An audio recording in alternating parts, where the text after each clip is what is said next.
Salam dari Parsamean di Setia KBB untuk Ibu Bapak Saudara semua.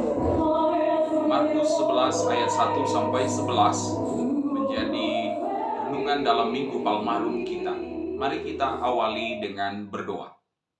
Bapa di dalam Yesus Kristus, tolonglah kami kiranya, supaya dengan Roh-Mu yang kudus, firman ini dapat kami pahami, kami imani, dan leluasa bekerja dalam kehidupan sehari-hari kami. Dalam Yesus kami memohon. Amin. Markus 11 ayat 1 sampai 11. Inilah firman Tuhan.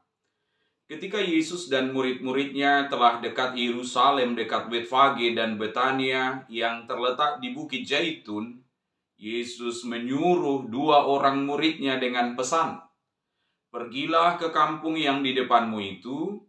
Pada waktu kamu masuk di situ, kamu akan segera menemukan seekor keledai muda tertambat yang belum pernah ditunggangi orang.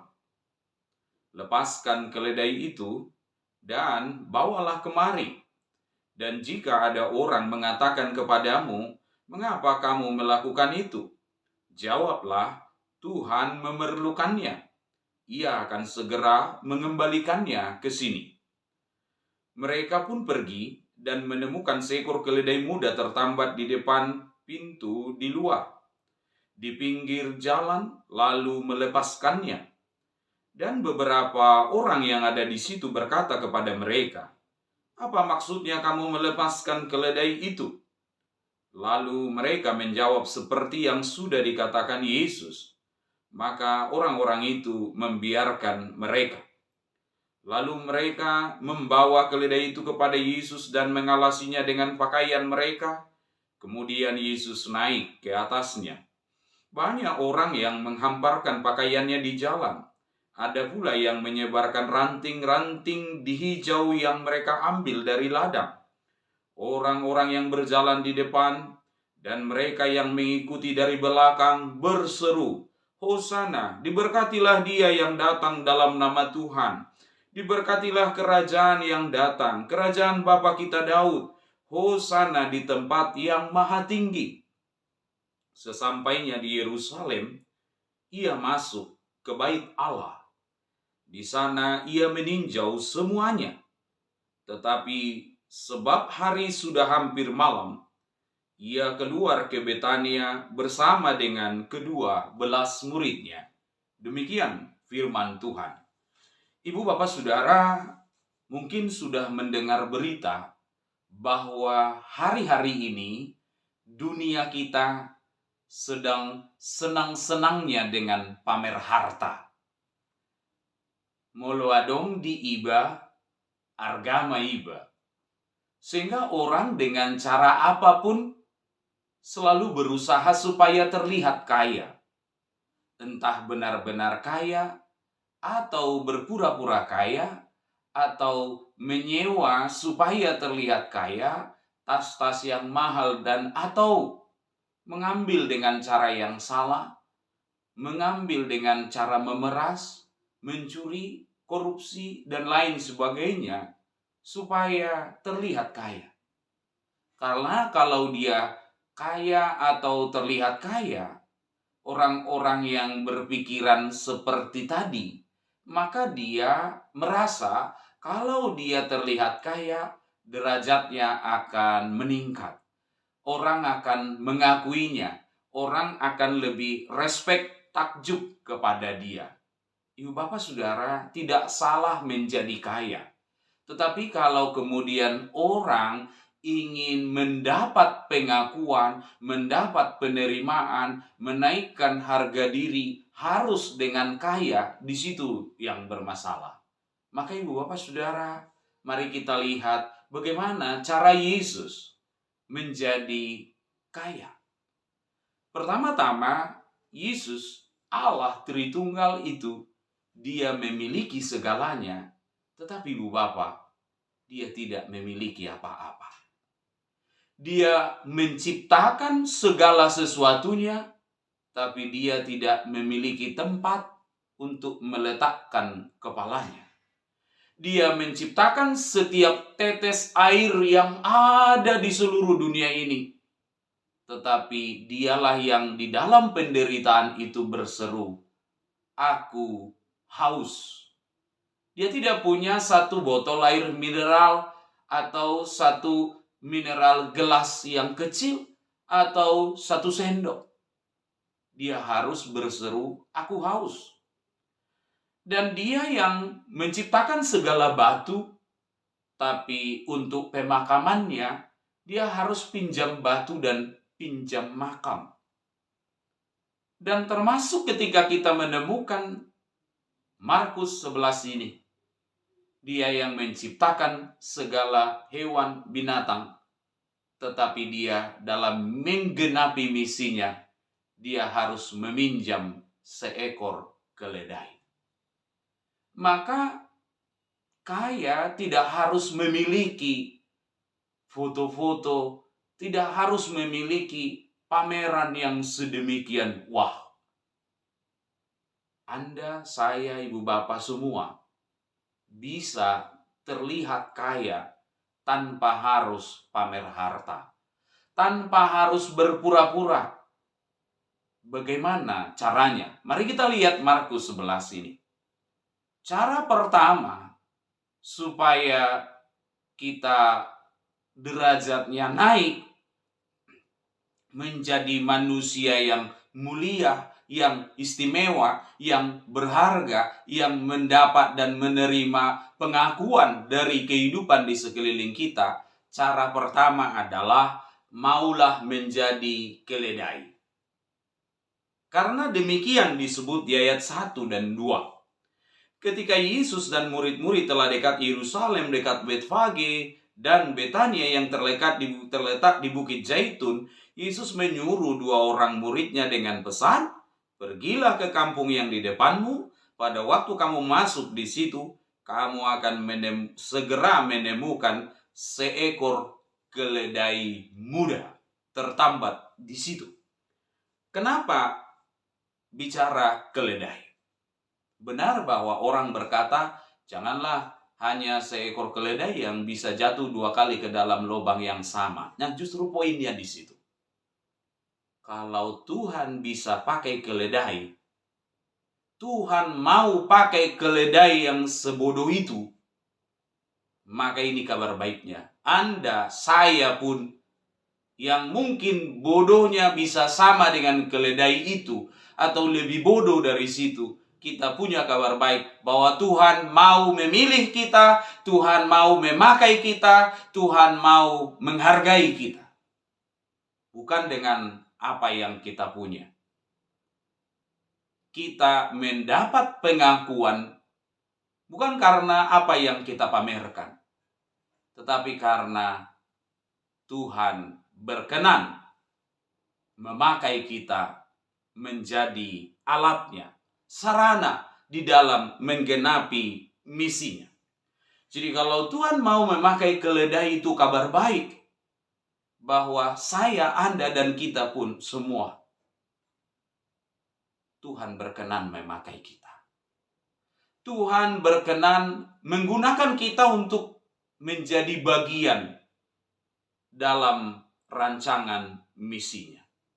Memang betul, Tuhan tidak butuh kita.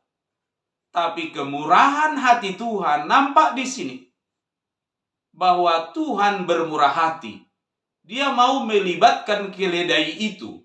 Dia mau melibatkan Anda dan saya untuk menjadi bagian dari misi keselamatan itu. Itulah hadiah berharga, hadiah istimewa yang harus menjadi kesenangan kita. Kita happy, kita senang, bukan karena kita pamer di mana-mana, tapi karena satu hal. Tuhan mau memakai kita, bukan karena kehebatan-kehebatan kita. Dan ingat ibu bapak, keledai ini jauh lebih baik ketika dia dikembalikan, dipulangkan, daripada ketika dia diambil. Keledai itu masih keledai muda ketika dia diambil. Tapi keledai itu menjadi istimewa karena pernah di punggungnya Yesus itu duduk pada saat dia kembali. Jadi jangan mengira kalau kita dilibatkan oleh Tuhan dalam misinya, seolah-olah kita sedang dirugikan. Tidak. Ketika Tuhan mengambil kita, ketika Tuhan memakai kita, sebenarnya di saat yang sama, Tuhan sedang berlipat kali menggandakan berkatnya kepada kita. Sehingga ketika kita datang dan ketika kita pulang, kita menjadi lebih berharga, lebih istimewa ketika kita pulang. Karena Tuhan sudah memberkati kita. Jadi dengan manakah kita bisa merasa, menyadari bahwa hidup ini berarti, hidup ini spesial, hidup ini sesuatu banget. Karena yang pertama kita mau dan sadar bahwa kita telah dan sedang dipakai seperti keledai. Tuhan mau pakai kita. Tapi yang kedua, dengan manakah semua itu kita peroleh, kita rasakan dalam Minggu Palem ini? Kalau kita mau menyerah kepadanya. Tidak hanya menjadi keledai, tetapi kita menyerah seperti keledai itu. Tuhan memilih alat-alat yang lemah, seperti keledai yang kecil dan yang muda ini. Tapi ketika dia menyerah, apa yang terjadi? Yesus naik di punggungnya. Jadi kuncinya adalah apa yang Yesus katakan. Tuhan memerlukannya. Hanya sesederhana itu.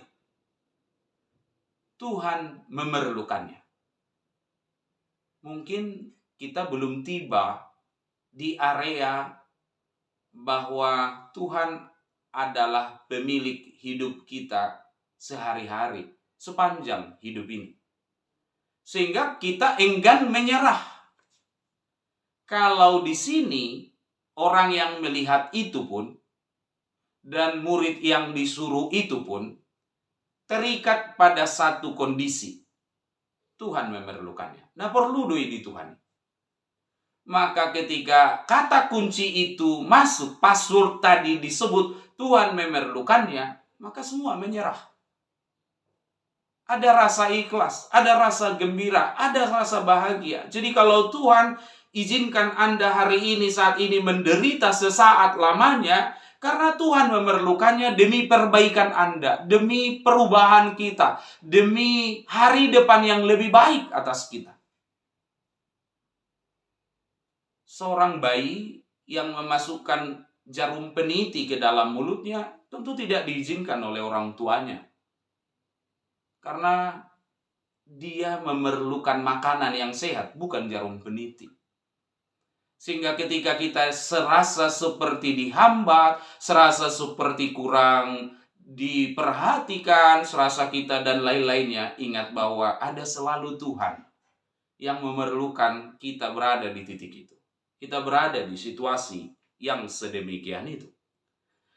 Maka karena murid-murid itu menyerah, kita lihat di ayat Tuhan memerlukan, mereka mau. Mereka pun pergi. Mereka tidak bilang, Tuhan kalau nanti kami dituduh pencuri, kena pasal berapa, kau tanggung jawab. Tidak. Orang-orang yang merasakan kebahagiaan maksimal itu. Bukan kebahagiaan semu seperti pamer-pamer yang tadi. Yang sangat sesaat. Karena pamer hari ini, besok udah kurang lagi. Datang yang lebih baik lagi. Datang yang lebih keren lagi. Itu pamer yang semu, kebahagiaan yang semu, kebahagiaan yang rendah.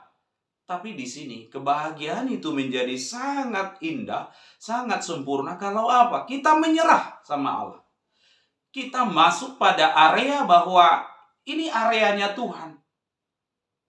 Maunya Tuhan, apa kehendaknya Tuhan. Maka disebut lalu mereka pergi. Siapa ini? Ini lagi-lagi masalah di ayat 4. Mereka pun pergi. Tak disebut siapa nama murid ini di Markus 11. Supaya kita belajar bersama. Bahwa siapapun dia, kalau dia mau menyerah, dia mau tunduk, dia mau patuh, dia bisa jadi sarana alat dalam rancangan misi Allah. Misi keselamatan yang disediakan oleh Allah. Anda tidak harus punya nama, baru kemudian Tuhan bisa dan mau memakai Anda. Anda tidak harus menjadi orang yang hebat, baru Tuhan mau memakai kita. Dari hal-hal yang sederhana. Jadi, siapakah murid ini? Hari ini adalah Amang, Inang, kawan kita semua, Bapak, Ibu, Saudara-saudari. Ini adalah tentang kita. Ini bukan lagi tentang murid yang 12 di zaman dulu. Tapi ini tentang kita pada hari ini. Dan lalu ketika mereka menyerah, di ayat 6 disebut ketika ditanya, kenapa kau lepaskan itu? Mereka menjawab seperti yang dikatakan oleh Yesus. Kesaksiannya harus kesaksian Yesus, bukan kesaksian pribadi. Banyak orang bersaksi tetapi bukan Yesus yang kedengaran, bukan Yesus yang tampak, tapi dirinya. Kalau di sini, kesaksian itu selalu apa yang Tuhan katakan. Mulu adong namar jamita di hatahon mahatana songon hatani dewata. Dan hatani lapo, hatani rimas, hatani muruk, hatani nasi. Kira-kira seperti itu, Bapak Ibu. Kesaksian itu selalu sebangun sejajar dengan apa yang Yesus katakan. Dan di sini kita diajari juga kenapa dan mengapa kita perlu menyerah. Karena kemahatauan Tuhan itu ternyata luar biasa. Tuhan tidak sedang mengatur skenario, nanti kalau sudah nyampe murid itu, kalian langsung siap-siap di situ ya. Kalau dia bilang begini, langsung nanti kalian lepaskan, kalian izinkan keledainya. Tidak. Tapi Tuhan sudah tahu, pun mereka belum masuk ke kota itu, ke tempat itu, di situ akan ada keledai. Keledai itu pun dia tahu belum pernah ditunggangi, dan kalau dia ditanya nanti cukup menjawab ini, dan ketika menjawab seperti itu, keledai itu diberikan, dilepaskan. Kemahatauan Allah cukup untuk menjadi alasan mengapa kita harus menyerah pada Allah. Dan Ibu Bapak Saudara, berlanjutlah kepada mereka membawa keledai itu kepada Yesus, mengalasinya dengan pakaian mereka. Yesus naik ke atasnya, orang-orang yang menghamparkan pakaian di jalan, ada pula yang menyebarkan ranting-ranting yang ada di jalan itu, dari ladang itu diberikan kepadanya sambil berseru, Hosana, Hosana, dan sebagainya. Ibu Bapak, kita tidak perlu mengulangi ini di video ini, karena semua kita sudah tahu peristiwa ini. Tetapi Bapak Saudara, yang perlu kita gumulis sesaat adalah ini tentara-tentara Romawi itu pasti tertawa-tawa. Karena apa? Ini pawai yang paling lucu sedunia. Pertama, rajanya duduk di atas keledai. Biasanya kalau pawai di zaman Romawi di zaman itu adalah yang pawai itu bukan keledai, tapi apa? Gajah, singa, harimau ikut diarak karena mereka setelah perang biasanya telah menang atas sebuah peperangan. Dan seruan-seruan di sini adalah seruan kemenangan. Tetapi yang mengitari bukan orang-orang miskin tadi, tapi para serdadu, para tentara. Yang mereka arak juga bukan hanya rajanya atau pangerannya atau pemenangnya, tetapi juga raja-raja dari musuh itu yang mungkin kepalanya sudah dipenggal, tentara-tentara yang sudah diseret, diikat, dan yang lain-lainnya. Ini sama sekali tidak ada apa-apa. Tetapi di situ kita bisa belajar. Ada satu seruan yang sangat dalam dari begitu banyak kedalaman yang bisa kita lihat dalam seruan ini. Diberkatilah dia yang datang dalam nama Tuhan. Bahwa keselamatan datang dari rancangan Tuhan. Diberkatilah dia, kerajaan yang akan datang, Hosana di tempat yang maha tinggi. Berarti kita sedang diajari juga menyerah pada Sang Maha Tinggi itu. Menyerah pada rancangan keselamatan Allah. Mereka mengira bahwa waktu itu keselamatan secara kemerdekaan, secara politik dari penjajahan Romawi hanya sekelas itu. Tapi Tuhan mau sesuatu yang dari paling maha tinggi. Keselamatan atas dosa, kelepasan dari dosa, lebih dari sekedar keselamatan secara politik. Itulah Ibu Bapak Saudara bagian yang kedua. Tapi jangan lupa Ibu Bapak, masih ada ayat 11. Dikatakan demikian, sesampainya di Yerusalem, ia masuk ke bait Allah. Di sana ia meninjau semuanya. Tetapi ini yang sangat menarik. Sebab hari sudah hampir malam, ia keluar ke Betania bersama dengan kerumunan atau ke-12. Hanya ke-12 murid itu. Pertanyaannya Bapak Ibu, di mana kerumunan tadi? Jadi kalau disebut katakanlah 4 hari, 5 hari menjelang hari penyalipan, jangankan menghilang di hari penyalipan, di malam itu pun ini kerumunan sudah hilang semuanya. Kemana mereka? Sebegitu riuhnya, kok tiba-tiba nggak ada orangnya. Banyak hal yang bisa menjawab pertanyaan ini. Tetapi yang paling sederhana bisa kita lihat di Maliaki, Perjanjian Lama paling akhir, Maliaki pasal 3 ayat 1 dan ayat 2. Apa sebab tiba-tiba menghilang? Kita lihat dari nubuatan Maliaki. Lihat, aku menyuruh utusanku supaya ia mempersiapkan jalan di hadapanku. Dengan mendadak, Tuhan yang kamu cari itu akan masuk ke baitnya. Malaikat perjanjian yang kamu kehendaki itu sesungguhnya ia datang. Firman Tuhan semesta alam, siapakah yang dapat tahan akan hari kedatangannya? Dan siapakah yang dapat tetap berdiri apabila ia telah menampakkan diri? Sebab ia seperti api tukang pemurni logam dan seperti sabun tukang penatu. Kedatangan Kristus di bait suci itu terus bekerja memurnikan seperti api memurnikan logam. Sehingga tidak ada yang dapat bertahan kalau bukan hanya karena kemurahan Tuhan. Jadi Ibu Bapak Saudara, dengan manakah kita menjadi begitu berharga? Dengan belajar dari pemilihan Allah atas keledai tadi. Dari belajar kita menyerah. Tetapi yang ketiga, dari ketika kita memberi diri kita, dibakar tiap hari, disabuni tiap hari, dimurnikan tiap saat dalam kehidupan kita. Semakin dibakar, semakin murni. Semakin kita setia menghadapi berbagai macam penderitaan dan pergumulan dalam hidup kita itu bersama-sama dengan Tuhan, kita semakin murni. Maka kalau kita lihat ayat 11 ini, di sana, di bait suci itu disebut, ia melihat semuanya. Tidak ada yang luput dari perhatian Allah. Maka kalau bait suci yang dimaksud ini adalah diri kita. Aku gereja, kau pun gereja. Allah telah memilih kita menjadi bait Roh Kudus.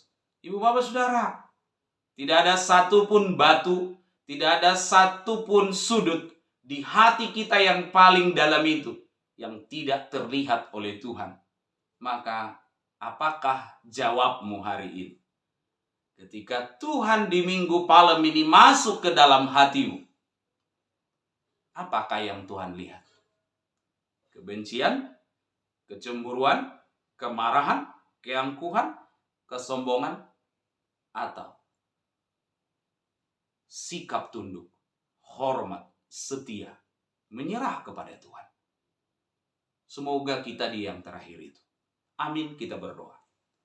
Terima kasih Allah Bapa yang baik, yang telah berkenan memakai keledai, memakai kami yang bebal seperti ini, dan bersedia naik di atas punggung kami.